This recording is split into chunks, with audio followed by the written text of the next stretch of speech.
पुणे प्रसिद्ध सुमित म्युझिक कंपनीवर कराराच्या उल्लंघनाचा आरोप, दिग्दर्शक संजीव कुमार राठोड यांची पोलिसात धाव. पुणे येथील सुप्रसिद्ध सुमित म्युझिक कंपनीने एका करारनाम्याचे उल्लंघन केल्याचा आरोप करत चित्रपट दिग्दर्शक संजीव कुमार राठोड यांनी नांदेड पोलिसात तक्रार दाखल केली आहे. राठोड यांनी कंपनीचे मालक सुभाष परदेशी यांच्यावर फसवणूक आणि चित्रपट प्रदर्शनापूर्वी खच्चीकरण करण्याचा प्रयत्न केल्याचा गंभीर आरोप केला आहे. या प्रकरणी राठोड यांनी कंपनीला कायदेशीर नोटीसही बजावली आहे. मराठवाड्यातील दिग्दर्शक संजीव कुमार राठोड सध्या त्यांच्या आगामी दी महाराष्ट्र फाईल्स या चित्रपटाच्या निर्मितीमध्ये व्यस्त आहेत. या चित्रपटातील एका महत्त्वाच्या गाण्यासाठी त्यांनी गायक संजय लोंढे यांचे राज्यभरात गाजलेले शांताबाई हे गाणे वापरण्याचे ठरवले. या गाण्याचे सर्व हक्क पुण्यातील sound track record and cassette Sumit कंपनीकडे होत. राठोड यांनी दिलेल्या माहितीनुसार त्यांनी 12 डिसेंबर 2015 रोजी सुमित कंपनीचे मालक सुभाष परदेशी यांच्याशी संपर्क साधून शांताबाई गाण्याच्या पुनर्चित्रण प्रदर्शन आणि रिमेकचे सर्व हक्क जय जगदंबा प्रोडक्शन या त्यांच्या निर्मिती संस्थेच्या नावे कायदेशीर कराराद्वारे विकत घेतले होते. सनी लिओनीवर चित्रित गाण्यामुळे वाद पेटला. दी महाराष्ट्र फाईल्स या चित्रपटातील हे शांताबाई गाणे चित्रपटसृष्टीतील आतापर्यंतच्या सर्वात महागड्या गाण्यांपैकी एक असल्याचा दावा राठोड यांनी केला आहे.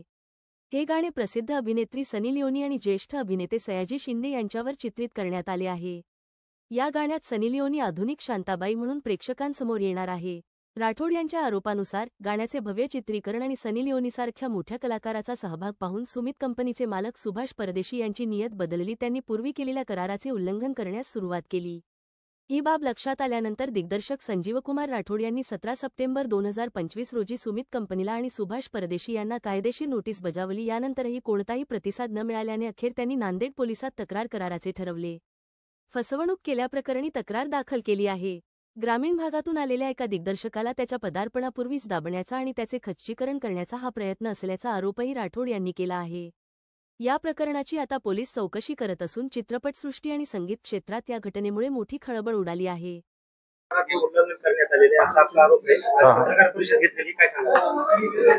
मी 2015 मध्ये डिसेंबर महिन्यामध्ये हा शांताबाई जे जगप्रसिद्ध जे गाणं आहे मराठी जो आपला कलाकार जो संजय लोंढे जे आहे यांनी जे तयार केलेलं जे गाणं होतं याचे राईट्स जे आहे की मी 2015 मध्ये घेतलेले होते सुमित म्युझिक कंपनीकडून.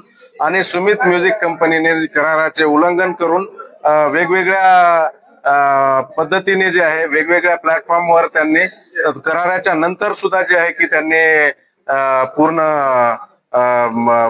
उल्लंघन केलेलं आहे आणि वेगवेगळ्या प्लॅटफॉर्मवर त्यांनी ते गाणं टाकलेलं आहे. जसं अमेझॉन प्राईम आहे, अमेझॉन म्युझिक आहे, ऍपल म्युझिक आहे, स्पॉटीफाय आहे. ही 2015च्या नंतर त्यांना टाकण्याचा काहीच अधिकार नाही.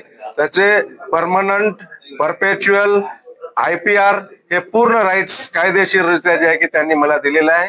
त्यांनी ते ऍग्री सुद्धा करत आहेत की तुम्हाला दिलेलं आहे, तरी सुद्धा ते करत नव्हते. त्यांचे जे सुमित म्युझिक या नावाने जे YouTube चॅनल वगैरे आहे, कंपनी आहे, त्या कंपनीच्या विरोधात सुद्धा आम्ही गुगल, YouTube या सर्व प्लॅटफॉर्मवर तक्रार केल्यामुळे ते गाणं जे आहे की त्यांच्यावर स्ट्राईक मारून ते काढण्यात आलेलं आहे. आता हा गाणं कुठंच नाही आहे. हे गाण्याचे हक्क माझे आहेत. याच्यामध्ये सनी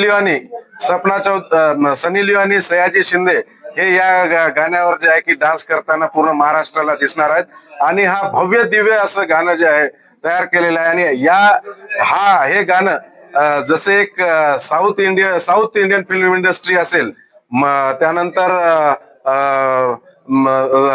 बॉलिवूडचे असेल, त्याच्यापेक्षाही जबरदस्त आणि टक्कर देणारं जे आहे की गाणं मी मराठी पूर्ण प्रेक्षकांना जे आहे लवकरच ते पाहायला भेटणार आहे.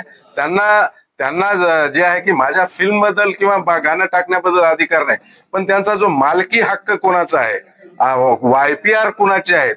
मेन आमच्या भाषेमध्ये IPR म्हणजे मालकी हक्क. मला ट्रान्सफर दिल्याच्या नंतर त्यांचे कसे होऊ शकतात? म्हणजे शांताबाई एकच आहे, त्याचे 2 बाप कसे होऊ शकतात? बाप तर एकच राहणार आहे. सर